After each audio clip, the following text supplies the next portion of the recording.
Assalamualaikum warahmatullahi wabarakatuh. Salam sejahtera bagi kita semua. Shalom, Om Swastiastu, Namo Buddhaya, Salam Kebajikan. Perkenalkan, kami dari Kelompok 2 akan mempresentasikan hasil program penyuluhan yang telah kami rancang. Sebelum itu, izinkan saya memperkenalkan anggota dari Kelompok 2. Yang pertama ada Renata Cahyaning Tias Marinesa dengan NIM 023. Yang kedua ada Hairul Anam dengan NIM 037. Yang ketiga ada saya sendiri, Afifa Risma Wijayanti dengan NIM 093.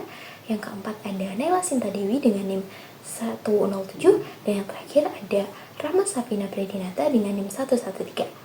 Baik, langsung saja kita ke pembahasan yang pertama yang akan disampaikan oleh rekan saya. Keadaan umum wilayah. Batas wilayah Desa Karangduren, sebelah barat ada Desa Sukarajalor, sebelah timur ada Desa Kelahang, sebelah selatan ada Desa Sukaraja Wetan, sebelah utara ada Desa Pliken. Luas wilayah Desa Karangduren itu sebesar 182,241 hektar. Luas tanah sawah Desa Karangduren sebesar 137,5 hektar. Sawah beririgasi teknis dan 0,11 sawah irigasi non-teknis. Sejarah Desa Karangduren. Secara tertulis, Desa Karangduren belum diketahui kapan berdirinya secara pasti. Tetapi, berdasarkan catatan Desa Karangduren, mulai tahun 1963 untuk jabatan kepala desa dilakukan melalui pemilihan secara langsung. Penamaan Desa Karangduren karena sejak dahulu sudah banyak pendurian di daerah ini. Kata karang merujuk pada arti perkarangan, sedangkan duren merupakan cara umum orang Jawa dalam menyebutnya durian. Baik, yang selanjutnya ini ada profil Gapoktan. Gapoktan yang kalian pilih ini bernama Gapoktan Tani Maju. Gapoktan Tani Maju ini ada dan aktif sejak tahun 1993. Gapoktan ini beralamat di Dusun 2 Karangduren, RT 7 RW 3 Desa Karangduren, Kecamatan Sukaraja, Kabupaten Banyumas. Untuk kelompok tani yang tergabung ini ada dua, yaitu kelompok tani Maju dan juga kelompok tani Abdi Tani. Anggota di Gapoktan Tani Maju ini ada lebih dari 120 orang. Untuk komoditas yang diusahakan ini ada komoditas utamanya yaitu padi dan komoditas lain berupa sayuran dan juga palawija. Yang selanjutnya ada struktur organisasi. Nah, Gapoktan Tani Maju ini diketuai oleh Bapak Slamet dengan sekretarisnya yaitu Bu Dina dan bendaharanya yaitu Bu Feni. Sedangkan untuk seksi-seksi yang lain saat ini statusnya tidak aktif. Selanjutnya, ada identifikasi masalah yang dihadapi oleh kelompok tani. Jadi, di Desa Karangduren sendiri terdapat identifikasi masalah yang dihadapi oleh kelompok tani. Nah, masalah tersebut itu ada 3. Yang pertama itu ada serangan hama tikus dan wereng, kurangnya tenaga kerja, dan sulitnya penggunaan alsintan. Yang pertama itu adalah masalah serangan hama tikus dan wereng. Nah, serangan hama tikus merupakan salah satu masalah utama dalam pertanian yang dapat merusak tanaman, terutama dalam fase pertumbuhan. Mereka mengakibatkan kerugian besar dengan memakan benih dan tanaman muda. Serangan hama wereng adalah hama yang menyerang tanaman padi dan menyebabkan kerusakan dengan mengisap cairan tumbuhan serta dapat menyebarkan penyakit. Dan dampak yang diberikan dalam masalah ini yaitu serangan hama dapat mengakibatkan penurunan hasil panen secara signifikan, mengurangi pendapatan petani, dan meningkatkan biaya produksi. Selanjutnya, itu ada masalah yang kedua yaitu kurangnya tenaga kerja.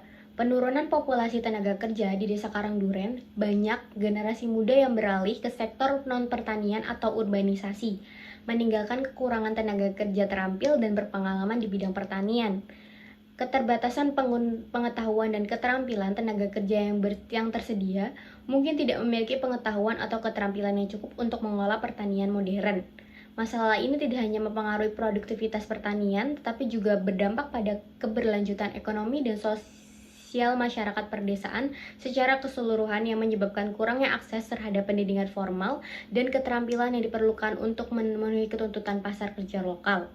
Masalah yang ketiga adalah sulitnya penggunaan alsintan, biaya, dan aksesibilitas.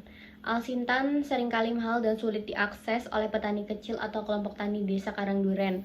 Dengan sumber daya terbatas, pelatihan dan pengetahuan penggunaan alsintan memerlukan pelatihan yang baik dan pemahaman teknis yang mendalam. Pengembangan alsintan yang mungkin tidak tersedia di semua wilayah pertanian. Pengembangan alsintan juga memiliki peranan besar dalam pembangunan pertanian dan lebih lanjut pada peningkatan pendapatan petani. Dampak masalah ini adalah penurunan produktivitas. Tidak hanya penggunaan alsintan yang tidak efektif dapat menghambat peningkatan produktivitas petani, membatasi potensi hasil panen. Yang selanjutnya itu ada penetapan masalah. Jadi penetapan masalah yang diberikan yaitu masalah yang ditetapkan adalah serangan hama tikus dan juga hama wereng. Permasalahan yang diangkat di Desa Karangduren adalah penanaman tidak serentak yang menyebabkan hama tikus dan juga hama wereng. Nah, pertanian padi merupakan kegiatan vital bagi kelompok tani memenuhi kebutuhan pangannya, lokal maupun nasional. Namun, seringkali penanaman padi yang tidak serentak dapat menyebabkan masalah serius, terutama terkait dengan serangan hama tikus dan juga hama wereng. Masalah ini tidak hanya mengancam hasil panen, tetapi juga keberlangsungan ekonomi dan keberlangsungan lingkungan. Hal ini dapat mempengaruhi ketersediaan pangan dan harga di pasar lokal, dan berdampak untuk lingkungan. Fokus masalah dalam penyuluhan ini adalah banyaknya hama yang menyerang pada tanaman padi. Hal ini dikarenakan kurangnya pengetahuan para petani dalam menangani permasalahan hama yang menyerang tanaman padi, diantaranya serangan hama tikus, serangan hama wereng, dan lain sebagainya, serta kurangnya pakar dalam mengatasi solusi terbaik dari permasalahan tersebut. Untuk itu, diperlukan identifikasi yang lebih serius dalam menangani hama pada tanaman padi. Oleh karena itu, penetapan masalah ketidakserentakan penanaman padi menyebabkan hama tikus dan juga hama wereng di Desa Karangduren merupakan langkah awal yang penting dalam merumuskan solusi yang efektif dan keberlanjutan. Dengan fokus kolaborasi dan pendekatan yang holistik, diharapkan masalah ini dapat diatasi untuk meningkatkan produktivitas pertanian, mengurangi kerugian ekonomi petani, dan menjaga keberlanjutan lingkungan di tingkat lokal. Selanjutnya yaitu solusi yang ditawarkan.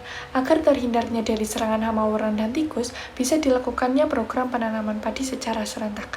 Karena melalui pola tanam serentak ini, serangan hama wereng dan tikus terhadap tanaman, terutama padi, bisa diminimalisir. Selain untuk menghambat populasi hama penyakit dan hama wereng tikus, tanaman serentak juga diharapkan dapat meningkatkan produksi hasil pertanian. Kemudian ada rencana kegiatan. Kegiatan penyuluhan ini bertempat di Aula Balai Desa Karangduren pada 12 Juni 2024 pukul 3 sampai selesai. Kemudian sasarannya yaitu petani anggota Gapoktan Tani Maju dan metode penyuluhannya dengan cara video informatif dan pamflet.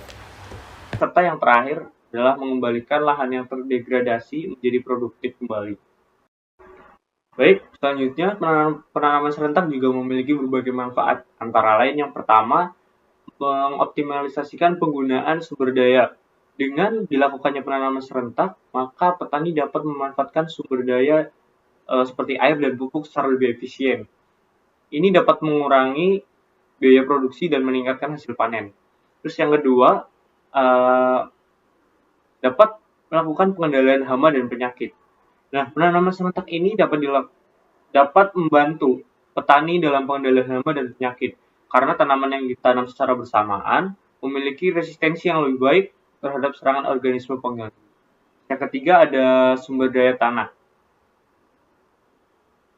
Nah, melalui penanaman serentak ini dapat dilakukannya manajemen yang lebih baik terhadap kesehatan tanah, seperti pengendalian erosi, peningkatan kandungan organik tanah, dan pemulihan kesuburan tanah.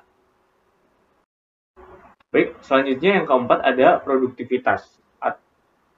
Koordinasi penanaman padi serentak dapat meningkatkan produktivitas lahan pertanian secara keseluruhan, karena memungkinkan penggunaan teknik dan teknologi pertanian yang lebih canggih dan efisien. Kemudian yang kelima ada pengurangan resiko bencana alam. Dengan penanaman serentak, risiko kegagalan panen karena faktor alamiah seperti cuaca ekstrim dapat dikurangi. Selain itu, keseragaman waktu panen juga dapat membantu dalam manajemen rantai pasokan pangan. Kemudian yang keenam ada pemberdayaan petani. Nah, melalui penanaman serentak ini, petani dapat bekerja sama dalam kelompok atau komunitas untuk memperkuat pertukaran pengetahuan serta pengalaman, meningkatkan kapasitas mereka dalam menghadapi tantangan pertanian. Nah, dari berbagai macam manfaat di atas, dapat disimpulkan bahwa penanaman padi serentak bukan hanya menguntungkan secara ekonomis, tetapi juga memiliki dampak positif terhadap lingkungan dan sosial, memperkuat ketahanan pangan dan keberlanjutan pertanian dalam jangka panjang. Nah, baik, selanjutnya di poin yang terakhir di materi kali ini adalah bukti nyata tentang penanaman serentak di berbagai negara. Yang pertama ada bukti nyata di Thailand. Di Thailand, program penanaman padi serentak ini telah berhasil meningkatkan produktivitas dan efisiensi dalam penggunaan sumber daya. Misalnya, program penanaman padi serentak di Provinsi Surin menghasilkan peningkatan signifikan dalam hasil panen dan pengurangan biaya produksi. Yang kedua di India. Pada tahun 2010, pemerintah meluncurkan program pengembangan percepatan penanaman padi atau Accelerate Rice Development Program, dapat disingkat ARDP, yang melibatkan penanaman padi secara serentak di seluruh negara. Program ini berhasil meningkatkan produktivitas padi dan mendukung peningkatan pendapatan petani. Kemudian yang ketiga ada Cina. Di Cina, penanaman serentak telah menjadi bagian penting dari strategi pertanian untuk meningkatkan produktivitas dan efisiensi penggunaan sumber daya. Penanaman serentak diterapkan tidak hanya untuk padi, tetapi juga untuk tanaman lainnya seperti jagung dan gandum. Kemudian yang keempat ada di Indonesia. Program penanaman padi serentak di Indonesia seperti yang dilakukan oleh pemerintah daerah dan lembaga swadaya masyarakat telah membantu dalam peningkatan produktivitas padi dan mengurangi biaya produksi bagi petani. Selanjutnya di Filipina. Di Filipina, program penanaman padi serentak juga telah berhasil dalam meningkatkan produktivitas tanaman pada padi dan memperbaiki kondisi sosial ekonomi petani. Bukti-bukti ini menunjukkan bahwa penanaman serentak tidak hanya meningkatkan hasil panen dan efisiensi pertanian, tetapi juga dapat memberikan manfaat sosial ekonomi yang signifikan bagi petani dan masyarakat secara umum. Keberhasilan ini didukung oleh koordinasi yang baik antar pemerintah, petani, dan berbagai pihak terkait lainnya, serta penerapan teknik pertanian yang tepat dan inovatif. Berikut merupakan beberapa dokumentasi selama kunjungan kami di Gapoktan Tani Maju. Sedangkan di sebelah kanan ini merupakan alat peraga yang kami gunakan berupa pamflet. Sekian presentasi yang dapat kami sampaikan, kurang lebihnya mohon dimaafkan. Terima kasih. Wassalamualaikum warahmatullahi wabarakatuh.